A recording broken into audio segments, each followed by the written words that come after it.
Saint கோட்டையிலேருந்து வர்றேன். இப்போ வர்றதுக்கு எவ்வளவு கஷ்டப்பட்டேன் தெரியுமா? சந்து சந்தா விட்டு நகரவே மாட்டேங்குது. இவர் ஸ்பீடில் வந்தார், நான் லோயஸ்ட் ஸ்பீடில் வர்றேன்.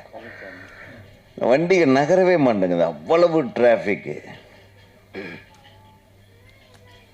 நாங்கள் பட்ட கஷ்டத்தை விடவா நீங்கள் பட்டீங்க? நாங்கள் இவனை இடிச்சிருவோமா அவனை இடிச்சிருவோமா, கரெக்டாக ஒரு கேப் வந்ததுன்னா அப்பா அப்படின்னு பார்த்தா நடுவில் ஒரு ஸ்கூட்டருக்காரன் வந்து அப்படின்னு எனக்கு அவன் இப்படி போகிறானான்னு நம்ம டிரைவர் வண்டி ஓட்டினா கூட நம்ம உட்காந்துட்டு ஏன்டா இப்படி இப்படி சார் கொஞ்சம் சும்மா இருங்க சார், அவன் ஏதோ ஒரு பக்கம் போவான், அப்போ அவன் ஏதோ ஒரு சைடில் போன கடைசியில் தான் நம்மளுக்கு ஒரு வழி கிடைக்கும். இந்த ஸ்கூட்டருக்காரனுக்கு பண்ணுற டார்ச்சர் இருக்குது பாருங்கள், மோட்டர் சைக்கிள்காரங்க டார்ச்சரு, கார் ரோட்டில் வரவே முடியாது. நம்ம உண்மையிலுமே தயவு பண்ணி நம்ம அரசாங்கத்துக்கு நான் ஒரு கோரிக்கை வச்சுக்கிறேன். பெரிய பெரிய ரோடுகளாக இருக்குது பாருங்க, அந்த இடத்துல எல்லாம் இந்த ஸ்கூட்டருக்காரங்களுக்கு மோட்டர் சைக்கிள்காரங்களுக்கு ஒரு தனி பாதை சார், ஒரு மோட்டர் சைக்கிள் தான் போகணும். அந்த மாதிரி எல்லா நாடுகள்லையும் அப்படி இருக்குது. அந்த மாதிரி பண்ணிட்டாவே பெருந்தொல்லை பெரும் அபாயத்திலிருந்து நம்ம எல்லாருமே தப்பிச்சுக்கலாம்.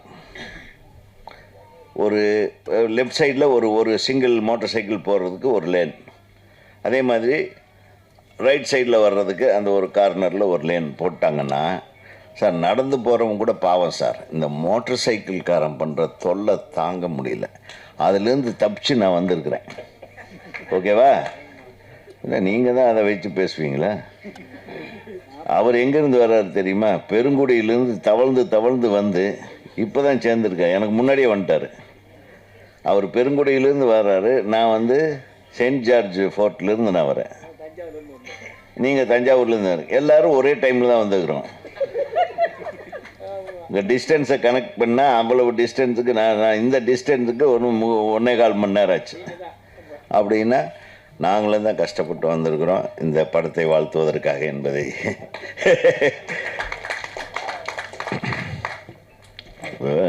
கஷ்டப்படாமல் இந்த உலகத்தில் எதுவுமே கிடைக்காது. அப்படி கஷ்டப்பட்டு வந்தால் தான் ஒருத்தர் வாழ்த்த கூட முடியும். கஷ்டப்படாமல் எல்லாம் வந்து வாழ்த்த முடியாது. இப்போ சம்பத்ராஜ் சொன்ன மாதிரி அவர் வந்து எவ்வளோ வருஷம் வந்து ஒவ்வொரு காட்சிகளில் நடித்து ஒவ்வொரு சீனில் நடித்து அதை மற்றவங்களை இம்ப்ரெஸ் பண்ணி இன்றைக்கி சம்பத்ராஜ்னா எல்லாரும் சம்பத்ராம்னா இப்போ எல்லாரும் மைண்ட்லேயும் வர்ற அளவுக்கு அவர் இந்த அளவுக்கு வளர்ந்துருக்காருன்னா அவருடைய உழைப்பு வந்து ஒரு நாள் 2 நாள் அல்ல, பல படங்களில் காசு கூட கொடுத்துருக்க மாட்டாங்க, பல படங்களில் கை கொடுத்து அனுப்பியிருப்பாங்க. அதுதான் அவருக்கு சம்பளமாக இருந்திருக்கு. எனக்கு தெரியும் எவ்வளவு ஏமாற்றங்களை சந்தித்து வருவது தான் ஒரு வாழ்க்கையில் வெற்றி. அது பரவாயில்ல, கொடுத்துருப்பாங்க. இல்லை பொதுவாக சொல்கிறேன் நம்மளுடைய தகுதி என்ன, நம்மளுடைய உழைப்பு என்ன, அதுக்கு தகுந்த மாதிரி ஊதியம் கூட நிறைய பேர். ஏன்னா என்னை பொறுத்தவரையில் நம்ம ஹீரோ அசோக் எடுத்துக்கிட்டிங்கன்னா கிட்டத்தட்ட ஒரு 10-12 வருஷமாக நான் ஃபாலோ பண்ணிகிட்ருக்கிற ஒரு நடிகர், மிகச்சிறந்த ஒரு நடிகர். அவர் எந்த கேரக்டரை கொடுத்தாலும் அழகாக பண்ணக்கூடிய, படித்த நடிப்பை படிச்சுக்கிட்டு வந்தவர். அவருக்கு ஒரு மிகப்பெரிய பிரேக்கு. அது எப்போ வரும்னு நான் ஒவ்வொரு தடவையும் நான் வந்து ஒவ்வொரு மேடையிலையும் சொல்கிறது உண்டு. நிச்சயமாக he deserves a very big hit டெஃபினட்டாக. யாரோ சொன்னாங்க இங்கே வந்து ஒரு வெற்றிடம் இருக்குது. வெற்றிடமெல்லாம் இருக்குது இல்லைன்றதெல்லாம் விஷயம். எந்த இடத்துல போனாலும் நம்ம ஒரு வெற்றிடத்தை உருவாக்கி அதில் நம்ம வந்துடணும். வெற்றிடமே இருக்கக்கூடாது. வெற்றிடம்ன்றதெல்லாம் சும்மா போலித்தனமான வார்த்தை. அது எல்லாரும் இருக்கணும், எல்லாரும் நடிகர்கள் ஆகணும், எல்லாரும். ஏன்னா அப்படின்னு பார்த்தா புரட்சி தலைவர் எம்ஜிஆர் வந்து நான் வந்து ஜெமினி படம் சந்திரலேகாவில் ஒரு சீனில் ஒரு சிப்பாயாக நின்றுட்டுருப்பார். ஒரு சீனில் சிப்பாயாக நின்றுட்டுருப்பார். அதுக்கு வந்து 2 அணாவோ 4 அணாவோ சம்பளம் வாங்கியிருக்கார். அந்த சம்பளத்தை வந்து அவர் மிக பெருமையாக உயர்வான ஒரு சம்பளமாக நினச்சிக்கிறார். அதே பானுமதி அம்மா உள்ளே நடிச்சிட்டு இருக்கும்போது அவர் ஏவிஎம் சுவரை தாண்டி, இல்லை ஏவிஎம்ன்ற இந்த ஜெமினி வாசலில் அந்த சுவரை எம்பி பார்ப்பாரான். அங்கே பார்த்துட்டா நான் பானுமதி அம்மாவை பார்த்துட்டேன் அப்படின்னு கைத்தட்டி இருக்கிறார். ஸோ அவங்கெல்லாம் படாத கஷ்டமா? நடிகர்கள் இல்லை, எல்லாருமே கஷ்டப்பட்டால் தான் முன்னேற முடியும். அதில் எந்த விதத்தில் நம்மெல்லாம் உதயகுமார் பெரிய டைரக்டர் ஆகிட்டார், பேரரசு பெரிய டைரக்டர் ஆகிட்டார். நாங்கள் பட்ட கஷ்டம் வந்த இடத்துல நம்ம கஷ்டத்தையே சொல்லிகிட்டு இருக்க வேண்டான்னு தான் கொஞ்சம் ஜாலியாக பேசுகிறது. நம்ம கஷ்டத்தையெல்லாம் அவுத்து விட்டோம்லாம் போகும்போது எல்லோரும் கண்ணில் கண்ணீரோடு வெளியே போகும், சோகமாயிரும், ரொம்ப சோகமெல்லாம் இருக்குது. என் கூட ஒரு 10 இயக்குநர்கள் திரைப்பட கல்லூரியில் 10 பேரில் 9 பேர் இயக்குனரே ஆகலை. அவங்க எல்லாம் என்னுடைய நெருங்கிய நண்பர்கள், என்னை விட அறிவாளிகள். ஸோ அறிவு, திறமை இதோடு சேர்த்து நிறைய நமக்கு என்ன வேணும்? அதிர்ஷ்டமும் வேணும். எல்லா இடத்துலையும் அதிர்ஷ்டம்தான் பேசு. கட்டம் நல்லா இருக்கணும், நமக்கு கேரக்டர் நல்லா இருக்கோ இல்லையோ, படத்தில் ஒரு கேரக்டர் நல்லா இருக்கோ இல்லையோ, இந்த படம் ஆரம்பித்த டைமு, அந்த தயாரிப்பாளர் பழனிசாமியோட கட்டம் நல்லா இருக்கணும், இந்த ஹீரோவோட கட்டம் பழனிசாமியோட கட்டத்துக்கு மேட்சிங்காக இருக்கணும், டைரக்டரோட கட்டம் இவங்க 2 பேர்த்தையும் கெடுக்காத ஒரு கட்டமாக இருக்கணும். ஸோ இதெல்லாம் தான் ஒரு நல்ல கட்டத்துக்கு உங்களை கொண்டு போகும் என்பது உண்மை. இது எல்லோரும் தான் படம் எடுக்கிறாங்க. இப்போ தான் சொல்லிகிட்டு இருந்தார், ஏகப்பட்ட படம் எடுக்கிறாங்க, ஒரு சில படத்தை உட்காந்து பார்க்கக்கூட முடியலன்னு ரொம்ப ஃபீல் பண்ணிகிட்டு இருந்தார். அதனால் தயாரிப்பாளர்கள் தான். எங்கே ஒருத்தர் சத்தம் போட்டு போனான் நம்ம தம்பி ராஜா, டேய் தயாரிப்பாளர்கள் தான் பெரிய ஆளு, அதெல்லாம் சந்தேகமே இல்லை. முதல் ஆளுக தயாரிப்பாளர்கள் தான். ஆனால் சினிமா நிறைய தப்பான சினிமா எடுக்கிறது தயாரிப்பாளர்கள் தான். ஒருத்தர் உட்கார்ந்து படம் பார்க்குற மாதிரி எடுக்கணும்ல. ஒரு நல்ல கதையை கேட்கக்கூடிய ஒரு தயாரிப்பாளராக இருக்கணும், ஒரு நல்ல கண்டென்ட்டை படம் எடுக்கக்கூடிய தயாரிப்பாளர்கள் தான் தோற்று போயிட்டா வருத்தப்படணுமே தவிர ஒரு ஒரு ஒரு ஆள் கூட உட்கார்ந்து படம் பார்க்க முடியாத அளவுக்கு ஒரு படத்தை எடுக்கிற தயாரிப்பாளர்களை என்ன பண்ணலாம் சொல்லு? நீ வா சொல்லு. சும்மா சும்மா இயக்குனரையும் சேர்த்தான் சொல்கிறேன். நல்ல கண்டென்ட்டை கேட்டு நல்ல கண்டென்ட்டை நல்லா எடுக்கக்கூடிய இயக்குனர்கிட்ட கொடுக்கணும் நீ. அப்போ தான் நீ சிறந்த தயாரிப்பாளர். நீ ஆமாம், ஏன் நீ செய்யலை? செய். இப்போ எத்தனை சாரி எங்கள் சங்கத்துக்கு வா, கிட்டத்தட்ட 3000 டைரக்டர் இருக்காங்க. வா கேளு. நீ ஒரு தயாரிப்பாளராவது டைரக்டர் அசோசியேஷனில் உட்காந்து எனக்கு டைரக்டருக்கு வேணுங்க, நல்ல டைரக்டரு, நல்ல கதை வேணும், யாரோ ஒரு தயாரிப்பாளர் கேட்டிருக்கீங்களா? ஐயா நீ கேட்டிருக்கியா? அதே புது டைரக்டர் பழைய என்னை வச்சு நீ படம் பண்ண கூடாதா? ஏன் எனக்கு படம் பண்ண தெரியாதா? வா நீ. ஏன் நான் படம் பண்ண மாட்டேன்னா? நீ ஒரு ஒரு கோடி ரூபாய் எடுத்து வா. நான் 1 கோடி ரூபாய்க்குள்ளே எவ்வளோ நாளில் படம் எடுக்கணும்னு சொல்லுவேன். நான் ஒரு கதையை சொல்கிறேன், அதை எடுத்து தர்றேன். வா. உனக்கு பயம், நீ அடுத்தவனை மிரட்டி நீ பெரிய ஆளுன்னு காட்டுறதுக்கு ஒரு படத்தை எடுக்கணும்னு நினைப்பேன். அதல்ல, உன் படத்தினுடைய அதாவது அந்த கண்டென்ட்டும் அந்த படத்தை எடுக்கக்கூடிய விதமும் அந்த படத்தை பார்த்த உடனே மக்கள் பாராட்டுற இந்த விதமும் பார்த்து உனக்கு பேர் வரணுமே தவிர இருக்கிறவங்களெல்லாம் அடிமைகள் மாதிரி நடத்தி நானும் தான் ஒரு படம் நான் சொன்னபடி எடு அப்படின்றது அல்ல படம். அதே மாதிரி டைரக்டருக்கும் டைரக்டர் ஒரு சிறந்த கதையை எடுத்து ஒரு நல்ல டைரக்டர்கிட்ட போய் ஒரு நல்ல கதையை கேளு, இல்லை ஒரு நல்ல கண்டென்ட் எடுத்து ஒரு நல்ல இந்த கண்டென்ட் இந்த டைரக்டர் பண்ணால் நல்லா இருக்கும்னா எத்தனையோ பேர் டைரக்டர் இருக்காங்க இல்லையா? நீங்கள் பல படம் பார்த்துருக்கீங்கள? எந்த படத்தில் எந்த டைரக்டர் எந்த மாதிரியான கதையை சிறப்பாக பண்ணியிருக்காங்க, அந்த மாதிரி ஒரு டைரக்டரை தேடி புடி.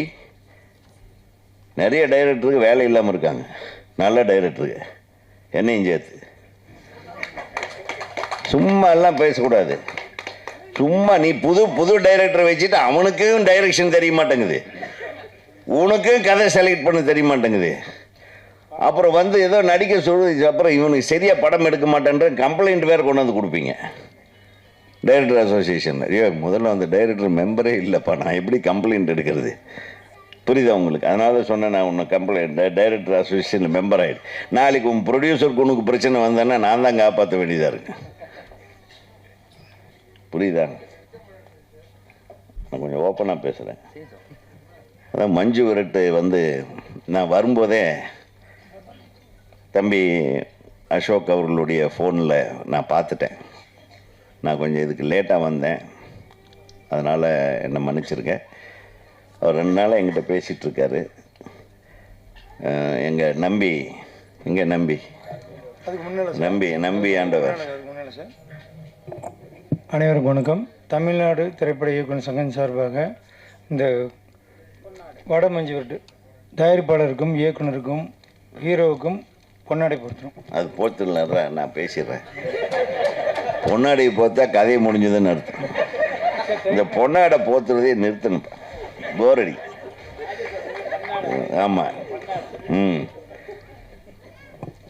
எங்கள் சங்கத்தில் தான் இந்த மாதிரி நாங்கள் எல்லாத்தையும் பொன்னாடை போத்துருவோம். ஏன்னா அடுத்தது அவன் திருப்பி ஜெயிச்சு வருவானான்றது தெரியாது, முதல்லையே போட்டுருணும். உலகத்தில் எவ்வளவு சிரமங்கள் இருக்குது பாருங்கள். அத்தனை சிரமங்களை தாண்டி ஒரு தயாரிப்பாளர் இந்த மாதிரி ஒரு படம் எடுக்க ரொம்ப கஷ்டம். ஏன்னா நான் ஒரு படம் எடுத்தேன், ராஜகுமாரன் ஒரு படம். நீங்கள் அதான் பார்த்தீங்களா இல்லையா? தானே ஆடி வரட்டும் மயிலக்காலே தேடி விரட்டி கொடியை கட்டட்டும் சூரன் அப்படின்னு ஒரு பாட்டு கூட எழுதிட்டு அந்த அந்த மஞ்சு விரட்டு தான். மஞ்சு விரட்டு வச்ச ஒரு சீக்வன்ஸு, அதை தொடர்ந்து ஒரு பாட்டு. பிரபு சார் அந்த மாடுகளை வச்சு நம்ம படம் எடுக்க எவ்வளோ கஷ்டம் தெரியுங்களா? ஒரு ஷாட் எடுக்க முடியாது. நம்ம இங்கே வைப்போம், மாடு எங்கேயோ போய் நிற்கும். மாடு இங்கே எங்கள் ஃபேஸை காட்டுன்னு நான் சொல்ல முடியும்? க்ளோஸ்அப் வைக்கிற மாடுன்னு நீங்கள் சொல்லி மாடுக்கிட்ட போய் முட்டி தள்ளி எல்லாத்தையும் காலி பண்ணிட்டு போயிடும். ஸோ அந்த மாடு அது மனுஷனுக்கு மாட்டுக்கு அந்த கான்டாக்ட் வரும்போது நம்ம எப்படியாவது கேமராவில் பிடிக்கணும். அந்த மாட்டை அது பழகின மாடாக இருந்தால் கூட கஷ்டம் சார். அது ஒரு வேகம் வரும்போது எதுக்கால ஹீரோ அசோக் பாவம் மெதுவாக இடிக்கலான்னெல்லாம் இடிக்காது, அடித்து தூக்கி காலி பண்ணிட்டு போயிடும். அந்த மாதிரி தான் நிறைய அந்த மாதிரி படம். இந்த மாதிரியான இந்த ஆக்ஷன் சீக்வன்ஸை எளிதில் நம்ம படமாக்குவது கஷ்டம். அது மாதிரி முதல் படத்துலேயே நிறைய டைம் எடுத்துக்கிட்டு, ஆனால் அதுக்கு பொருட்செலவு கூட ஆகும். அது ஒரு நாள் 2 நாள் எடுக்க முடியாது. ப்ராப்பர் ஷாட் வரலைன்னா அது தூக்கம் வராது டைரக்டருக்கு. அப்படி எடுத்தால் தானே மஞ்சு விரட்டு நல்லாயிருக்கும். அந்த ஷாட் வரலைன்னா நல்லாயிருக்கும். இவன் பார்த்துருப்பான் சின்ன வயசுலேருந்து இல்லையா? அந்த மஞ்சு விரட்டு எப்படின்னா, அது ஒரு இடத்துல நம்ம கேமராவே வைக்க முடியாது சார் அந்த ஃபீல்டில். அதுதான் மேட்டர். அங்கே வச்சு எடுக்கிறது ரொம்ப கஷ்டம். அந்த எல்லாம் ஒரிஜினல் ஷாட்ஸாக இருக்குது. ஸோ அதுக்கு உங்களுடைய மனமார்ந்த வாழ்த்துக்கள். உங்களுடைய அது ரொம்ப கஷ்டமான விஷயத்தை ஒரு முதல் படத்துலேயே முயற்சி பண்ணி அழகர் பிக்சர்ஸ், நல்ல பேர் டைட்டில் அழகர் பிக்சர்ஸ். வாழ்த்துக்கள் பழனிசாமி. உங்களுக்கும் உங்கள் குழுவினருக்கும் மிகப்பெரிய வாழ்த்துக்கள். ஏன்னா இந்த மாதிரி ஒரு சூழ்நிலையில் இப்போ சொன்னாங்க, தேட்டரில் தேட்டருக்காரங்க போய் சிஎம் உட்காருங்க, தேட்டருக்காரங்க போய் சிஎம்மை பார்க்குறாங்க, டைரக்டருக்கு போய் சிஎம்மை பார்க்குறாங்க, தயாரிப்பாளர்கள் பார்க்குறாங்க. எல்லாம் பார்க்குறது சரி. நான் நம்ம சிஎம் கிட்ட எதிர்பார்க்கிறது என்னென்னா, இன்றைக்கி தமிழ் திரைத்துறை தான் மிகவும் காப்பாற்றப்பட வேண்டிய ஒரு சூழ்நிலையில் இருக்கிறது. மற்ற எல்லா திரைத்துறையும் தெலுங்கு, மலையாளம், கன்னடம் கூட நல்லா இருக்கு. இது ஏன் காப்பாற்றப்பட வேண்டிய இடத்துல இருக்குது அப்படின்னா, இதுக்கு காரணம்னு பார்த்தா எல்லா துறைகளுமே காரணம். எந்த துறையுமே இன்னொரு துறையோட கோஆர்டினேஷனில் இல்லைன்றது தான் உண்மை. பொதுவாக ஆந்திராவில் ஒரு ஹீரோ படம் நடிக்கிறாருன்னா, அந்த படத்துக்கு ஒரு கதையை ரெடி பண்ணுறாங்க. அது இவ்வளவு பட்ஜெட் ஆகுன்றாங்க. உடனே ஹீரோ கிட்ட பேசுகிறாங்க, ஹீரோ சார் இவ்வளவு 500 கோடி ரூபா ஆகும், 400 கோடி ரூபாய் ஆகும் பெரிய ஹீரோ கிட்ட சொல்லும்போது, அப்படியா சரி நீங்கள் முதல்ல படத்தை எடுங்க, எனக்கு ஒரு 1 கோடி ரூபா சம்பளம் கொடுங்க, படத்தை ரிலீஸ் பண்ணுங்கள், வர்றதில் எனக்கு பங்கு கொடுங்க அப்படின்னு போயிடுறாங்க. கன்னடத்துலேயும் சரி தெலுங்குலேயும் சரி. அவங்க பெரிய பெரிய படங்கள் எடுக்கிறாங்க. லாஸ் வந்தால் ஹீரோவுக்கும் போகுது, எல்லாத்துக்குமே லாஸ் பிரிஞ்சுக்குது. இப்போ நம்ம ஹீரோக்கள் சொன்னாவும் கேட்க மாட்டுறாங்க. பெரிய ஹீரோக்கள் நம்ம டைரக்டர்களை கரெக்டாக பிளான் பண்ணி படம் எடுங்கிறான்னா அதுக்கு நம்ம ஆளுக்கு செட் ஆக மாட்டேன்ட்டாங்க. பிளான் பண்ணி படம் எடுக்கிற உதயகுமார் பேரரசுக்கு படமும் கொடுக்க மாட்டுறாங்க. பின்னாடி உட்காந்துட்டு தயாரிப்பாளர்கள் தான் நம்பர் 1, தயாரிப்பாளர் தான் நம்பர் 1 வேறு சொல்லிட்டு இருக்காங்க. நாங்கள் இல்லைன்னா சொன்னோம், நீங்கள் தான் நம்பர் 1. நீங்களும் ஒரு தயாரிப்பாளர். தயாரிப்பாளர் அதான் சொல்கிறேன், நான் என்னையும் சொல்றது தயாரிப்பாளர் தான் நம்பர் 1. படத்தை உருவாக்குறதையும் சரி, படத்தை சொதப்புறதுலையும் சரி. அதில் எது நம்ம எந்த தயாரிப்பாளராக இருக்க விரும்புகிறோன்றது தான் நமக்கு முக்கியம். அதனால் அரசாங்கத்துக்கு நான் என்ன சொல்கிறேன்னா, தியேட்டருக்காரங்க போய் எனக்கு 250 ரூபா டிக்கெட்டை 350 ரூபாயா மாற்றுங்கன்னு கேட்பேன். இயக்குநர்கள் சங்கத்திலேருந்து போய் எங்களுடைய கிரியேட்டர்களுக்கு ஒரு உத்தரவாதத்தை கொடுங்க அப்படின்னு கேட்போம். எழுத்தாளர்களுக்கு போய் எழுத்தாளர்களுக்கு உண்டான இது கரெக்டாக வரமாட்டேங்குது, எங்களுக்கு அதெல்லாம் அனுசரணையாக பண்ணுறதுக்கு ஏதாச்சும் ஒரு செயல் திட்டம் கொடுங்கன்னு கேட்போம். அதே மாதிரி நடிகர் சங்கத்தில் போய் எங்கள் நடிகர்கள் வாங்குகிற சம்பளத்தை நாங்கள் குறைச்சிக்கவே மாட்டோம், அது ஏங்க நடிகர்கள்கிட்ட மட்டும் சண்டை போடுறாங்க, அதுக்கு நீங்கள் குரல் கொடுக்கணும்னு கேட்பாங்க. ஆக மொத்தம் இருக்கிற குழப்பம் வேண்டான்னு நம்ம திரையுலகத்தினர் முதல்ல போய் எல்லாரும் நம்மளுடைய மனுவை கொடுத்தோம்னா அவர் மென்டல் ஆகிடுவார். அதனால தான் நாங்கள் இயக்குனர் சங்கத்தின் சார்பாக போய் எந்த கோரிக்கையும் இல்லை, நீங்கள் நல்லபடியாக ஒரு நல்லாட்சியை தர வேண்டும், அதற்கு நாங்கள் மனப்பூர்வமாக எல்லாரும் ஒத்துழைக்கிறோம் அப்படின்னு சொல்லிட்டு வந்தோம். அப்படி திரையுலகத்திற்கு அடுத்தது என்ன நல்லது செய்யலாம், அது அவர் ஆர்வமாக இருக்கிறார். நல்லது செய்யலாம் அப்படின்னு ஒரு முடிவு எடுத்தாங்கன்னா அதில் அனைத்து துறையினரையும் அழைத்து அமர வைத்து, ஒன்றாக அமர வைத்து, எந்தெந்த துறை எப்படி எப்படி செயல்பட்டால் சினிமா துறைக்கு நன்மை பயக்கும் என்பதை தயவு செய்து அது எல்லோரும் சேர்ந்து ஒரு முடிவெடுத்து, நம்ம சின்ன படங்களுக்கெல்லாம் நம்மளுக்கு 70 ரூபாய் 80 ரூபாய்க்கு டிக்கெட் வாங்கிட்டு தான் பாம்பேலேயே ஓட்டுறானுங்க. பாம்பேயில் ஒரு சாரார் படம் 300 ரூபாய் கலெக்ஷன் டிக்கெட் ரேட்டு, இன்னொரு சாரார் படம், அதாவது சின்ன பட்ஜெட்டில் எடுக்கிற படங்களுக்கெல்லாம் 70 ரூபாயிலிருந்து 80 ரூபாய் தான் மல்டிப்ளெக்ஸ்லேயே தியேட்டர் ரேட்டு. அப்போ அதுக்கு கூட்டம் வருது. ஆக நிறைய விஷயத்தை அனலைஸ் பண்ண வேண்டியிருக்கு. சின்ன படங்களுக்கு வாய்ப்பு இருக்குது, சின்ன படங்களை பார்க்க நிறைய பேர் வருவாங்க. டிக்கெட் ரேட் நம்ம 1000 ரூபா 300 ரூபான்னா ஒரு குடும்பம் போகும்போது 2000 ரூபாய் ஆயிடுது. 70 ரூபாய்னா ஒரு குடும்பம் 250 ரூபாய்க்குள்ளே 4 பேர் போய் படம் பார்த்துடலாம். ஆக இதையெல்லாம் மனதில் வைத்து திரைத்துறையினர் அனைவரையும் அழைத்து பேசி ஒரு நல்ல தீர்வை அரசாங்கம் உருவாக்கும் என்று நம்பலாம், நிச்சயமாக நம்பலாம். மஞ்சு விரட்டு திரைப்படம் இசை யாருப்பா நல்லா இருந்தது, பேக்ரவுண்ட் மியூசிக் பியூட்டிஃபுல்லாக இருந்தது, அது மிரட்டலாக இருந்தது, நல்லா இருக்கு, சூப்பர், வாழ்த்துகள். ஹீரோயின் ரொம்ப அழகாக பேசினாங்க, அதனால் துருத்துருன்னு பண்ணியிருக்கீங்க நீங்கள், சூப்பர். நல்லா முதல் படத்துலேயே ரொம்ப மிக பிரமாதமாக இருந்தது. அந்த கரெக்டாக அந்த கிராமிய பெண்ணுக்கு உண்டான அந்த சிலுங்களும் அந்த துடுக்குத்தனமும் நல்லா இருந்தது. அதே மாதிரி உங்கள் ஹீரோவை விட்டே கொடுக்கல, ஹீரோ நல்லா உங்களுக்கு ஹெல்ப் பண்ணியிருக்கிறாரு, வாழ்த்துக்கள் அசோக். ஒரு நல்ல ஆர்டிஸ்ட்டு கூட ஒர்க் பண்ணும்போது any co artist can become a good artist.